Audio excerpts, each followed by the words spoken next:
Hi and welcome back. Today I'm going to be discussing the design for my new anvil base. The base that I'm replacing was basically just a huge wooden box that I had filled with bricks and steel and whatever I could find to weigh it down. And this is what I came up with to replace it. As you can see, it's built on a huge H-beam. This one is 12 by 12, which fits the base of my anvil just right. On top of that H-beam I have two plates welded that I'm going to use to attach the anvil to the base, and then all of this is welded to a heavy metal plate that gives me the stability that I need for the anvil, as well as allows me to move it around if I ever need to.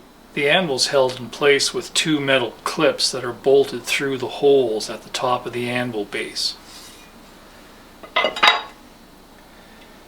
This gives me a good sturdy connection without a lot of interference at the front of the anvil.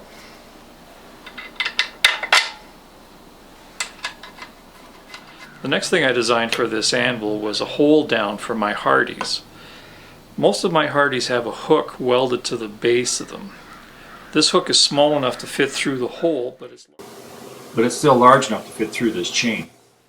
And this gets mounted at the base of the anvil. I have 4 holes drilled into the H-beam that I can use to attach this.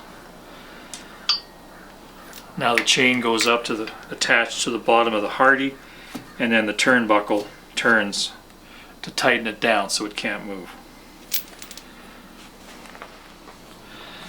Now when I designed this anvil base, I wanted it to be as versatile as possible, and I decided that the best way to do that was to have everything that I wanted to attach to the anvil be bolted in place.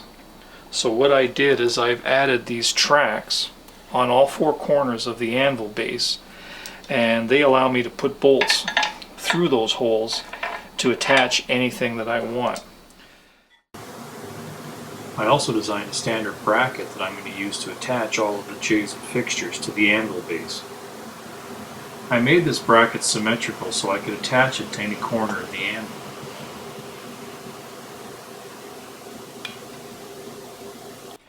And I continued that idea when I designed all the attachments. This has a slot that allows this arm to move anywhere along it.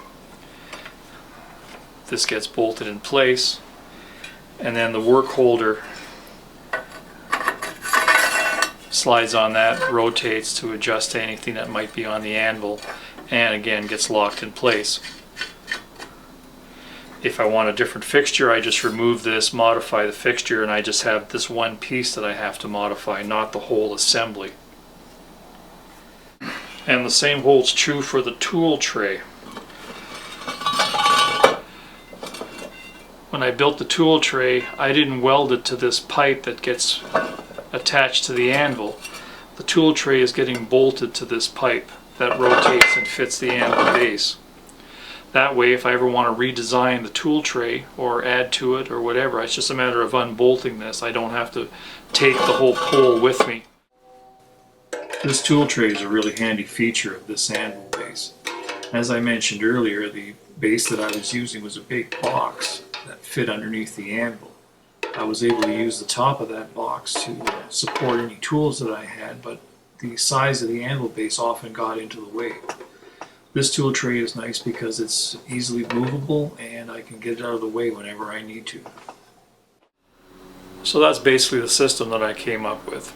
As I work through different projects, you'll probably see me building different attachments for this base, but in general I hope it gives you some ideas on modifying or building a whole new anvil base for yourselves. See you next time.